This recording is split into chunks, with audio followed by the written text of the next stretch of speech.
Скажите, вот вы говорите, что война может...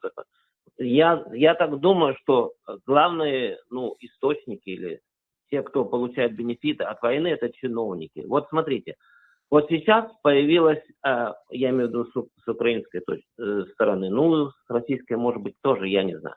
Но вот сейчас появилась такая информация.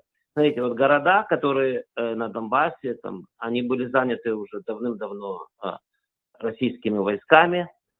И вы представляете, что до сих пор существует администрация этих городов с украинской стороны.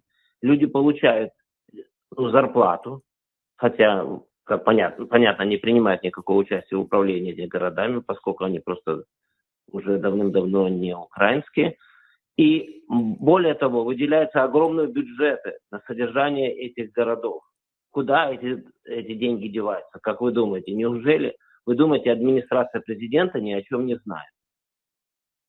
Спасибо. Спасибо. Это же почему я так вот к вам в эфир прихожу и по верхам все пытаюсь по чуть-чуть, потому что нам нужно тут сутки сидеть, чтобы все разобрать. Я эту тему освещал у себя на стриме. Да, в Украине существует на бумаге и Мариуполь, город украинский, и Мелитополь, и все остальные города, и даже Луганск, и Донецк. И там стадионы даже строятся, трамваи закупаются. Вы сейчас откроете на сайте по поиску работы какую-то там администрацию де-факто, которая не существует, только де-юре. И там будет 50 вакансий с неплохими зарплатами. Такие даже как SMM-менеджер. Это полные безумие. А если туда написать, то что будет интересно? Что-что? А если туда написать?